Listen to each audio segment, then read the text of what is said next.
आप लोगों के सामने जो दृश्य दिख रहा है, इसके बारे में हम आपको बताना चाहते हैं कि यह दृश्य क्या बयां कर रहा है, क्या आपको शिक्षा दे रहा है, क्या बता रहा है। इस पर मैं आप लोगों को जो सत्य है, सम्यक सत्य है, वही बताने की कोशिश करूं।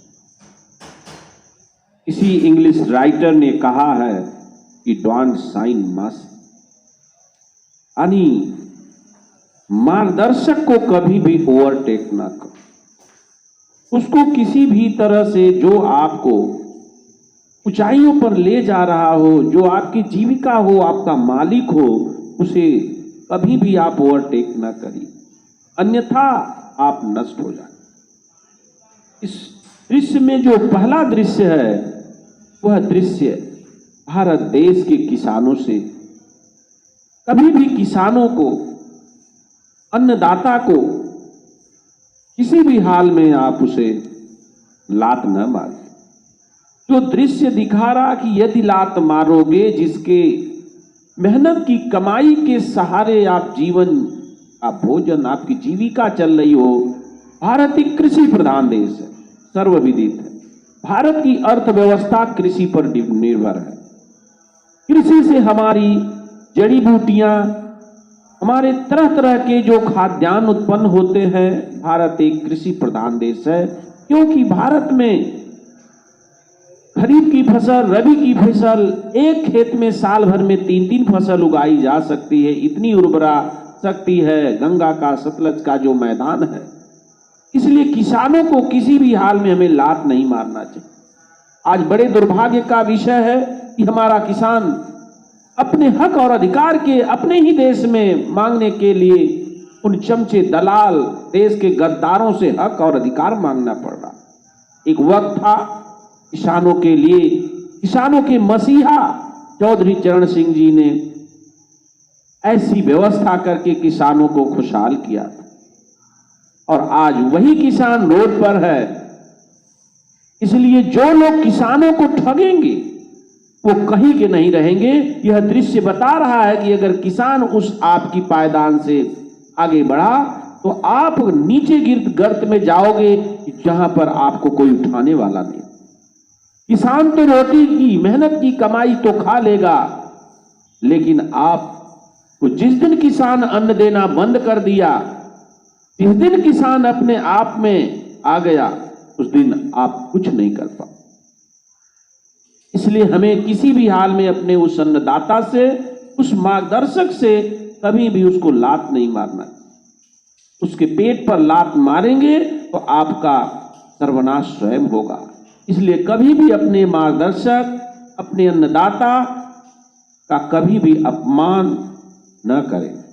जिस तरह यह परिदृश्य, पहला दृश्य दिखा रहा है, यह शिक्षा दे रहा है, लात न मारो। यदि मारोगे तो तुम खाई में जाओगे, लेकिन किसान तो उस जमीन पर बच जाए, लेकिन आप नहीं बचोगे। यह शिक्षा दे रहा। इसलिए साथियों, किसी भी हालात में डोंट साइन मास्टर, जो आपको मार्गदर्शन कर रहा हो, जो आपको शिक्षा दे रहा हो, उसे आप किसी भी हाल में, कैसे भी आप उसे, कहीं भी आप उसे लात नहीं मारें। साथियों, जो दूसरा दृश्य है आपके सामने, ये गधे का जो दृश्य है। गधा जब नाव में उसे पार होना था तो नाव वाले की नाव में तो बैठ गया, पर उस गधे ने अपने ही लात मार करके उस नाव को चलाने वाले को पानी में गिरा दिया, और उस नाव में अकेला चल गया। जब बीच नाव में गया तो सोचा गधा कि मैं तो नाव में बैठा हूं, इस आदमी को हटा दूं, इसको पार न ले जाऊं। लेकिन वो गधे के पास अकल नहीं थी। अब वो बीच नाव में टहल रहा है, अब वो जाए किधर, क्योंकि उस गधे को मालूम नहीं कि मुझे जाना किधर है, खेना कैसे है, इस नाव को पार ले जाने के लिए मेरे पास ज्ञान तो नहीं है। आज हमारे देश के लोगों की यही हाल है कि संविधान इतना बड़ा मार्गदर्शक है, पूरे भारत के प्रत्येक नागरिक के लिए मार्गदर्शन का काम अम्बेडकर साहब के द्वारा दिया गया संविधान है, लेकिन इस समाज, देश के लोग गधे हैं, उल्लू की तरह हैं, उन्हें दिखाई नहीं देता।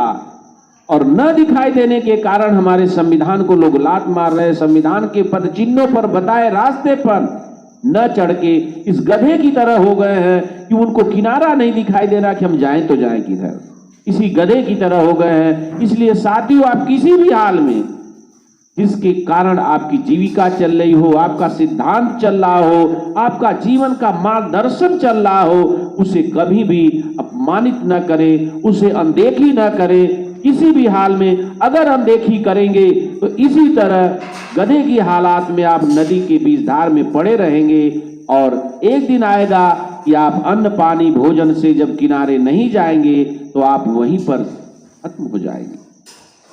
इसलिए आप देशवासियों से हमारी यही गुजारिश है, यह परिदृश्य बता रहा कि इस हालात में कभी न आप पैदा हो, न रहे, इसको समझने की जरूरत है। इसलिए आपको किसी भी हाल में अपने बड़े से बड़े मार्गदर्शन को आप कभी भी ठेस नहीं मारेंगे। यदि जिन जिन लोगों ने ठेस मारा है आज वो कहीं के नहीं रहे। साथियों, आप कितनी भी फूल की बगिया लगा लीजिए, कितना भी अच्छा काम कर लीजिए, लेकिन उस फूल की बगिया में यदि आप एक भी बदबू का पेड़ लगा दिए तो आपकी सारी खुशबू खत्म हो जाएगी।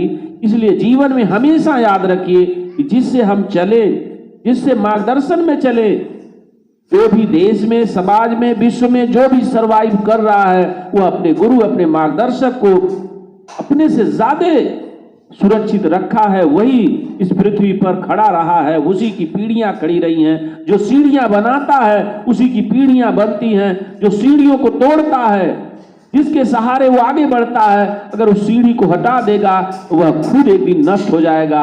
और जो समाज, जो धर्म, जो समाज अपनी सीढ़ियां तोड़ रहा है, उसकी पीढ़ियां, उसकी बनाई हुई धरोहर खत्म हो जाएगी। इसलिए साथियों, इन बातों को जरूर अमल करिए। तीसरा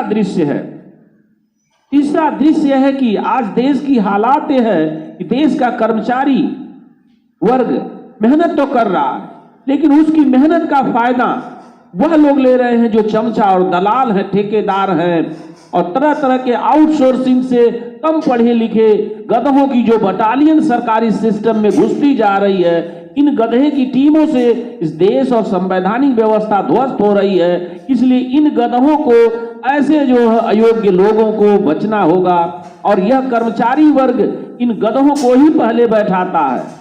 अगर हमारा ब्यूरोक्रेट सही हो जा, हमारे देश के संवैधानिक सिस्टम पे रहने वाला अधिकारी कर्मचारी सही हो जा, तो कम पढ़ा लिखा हमारे देश में जो चमचा दलाल है वह अपने आप जो है तड़ी पार हो जाएंगे। इसलिए उनको तड़ी पार करने से पहले अपने आप को, अपनी स्थिति को सुधारना होगा। इसलिए देश के जितने भी सरकारी कर्मचारी लोग हैं उनको यह सोचना होगा कि जिसकी रोटी खा रहे हैं उसको बचाएं।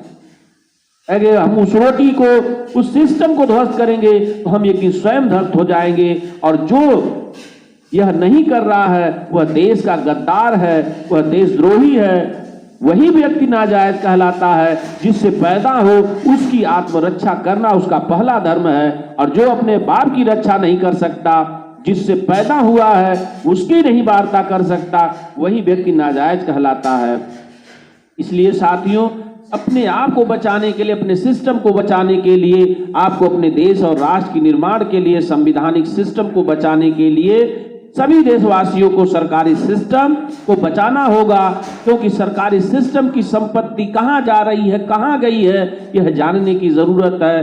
क्योंकि सोना कभी मिट्टी नहीं हो सकता, सोना सोना रहेगा। ऊर्जा कभी खत्म नहीं होती है। Source is force, money is the power. पैसा ही शक्ति है, ऊर्जा है। यह पैसा, ऊर्जा कभी खत्म नहीं होती। यह ऊर्जा सिर्फ ट्रांसफर हुई है, गलत हाथों में है, गलत जगह पर है। उसे परखने, उसे एक जगह लाने की जरूरत है। देश की जनता को समझने की जरूरत है। चौथा दृश्य यह दृश्य है कि कभी भी कोई भी व्यक्ति किसी के कंधे पर बैठ करके अगर जो सैर कर रहा है, ऊंचाइयों पर जाना चाहता है, तो उस पर बैठे हुए व्यक्ति पर कभी वार नहीं करना चाहिए। वार करेंगे तो वह व्यक्ति आपको कहीं भी नष्ट कर देगा। एक कौवा इस गिद्ध की सर पर बैठने से यह हुआ कि वो सोचा कि हम ऊपर तो नहीं उड़ सकते, लेकिन हम ऊंचाइयां तो जा सकते। एक लिमिट तक तो आप ऊंचाई पर जा सकते हैं, लेकिन लिमिट से ज्यादा ऊंचाई पर जाएंगे तो आप खत्म हो जाएंगे। इसलिए अपनी महत्वाकांक्षाओं को उतना ही रखना चाहिए जितने आपके पंखे में दम हो, जितने आपके बुद्धि में दम हो, आपके कर्म में दम हो, उतना ही करना चाहिए। उससे ज्यादा जाएंगे तो आप स्वयं नष्ट हो जाएंगे। युद्ध उसी तरह बैठाया तो, लेकिन वह सोचा कि ये कुछ क्षण जाके उतर जाएगा फल खा करके, लेकिन यह उसी को नोचने लगा, उसी को नुकसान करने लगा। गिद्ध परेशान हो गया। अब यह गिद्ध अपनी ऊंचाइयों पर जाने लगा। जहां ऊंचाइयों पर गया, जहां पर ऑक्सीजन की मात्रा कम थी, अपने आप कौवा ऑक्सीजन की कमी के कारण मर जाएगा, मर गया। आज हमारे देश की छोटे लोगों की, कम पैसे वाले लोगों की आज वही हाल है कि आयकर और प्यार कर में फंस करके स्वतः नष्ट हो जा रहे हैं। जेल की हवा खाएं या तो संविधान विरोधियों के तलवे चाटे।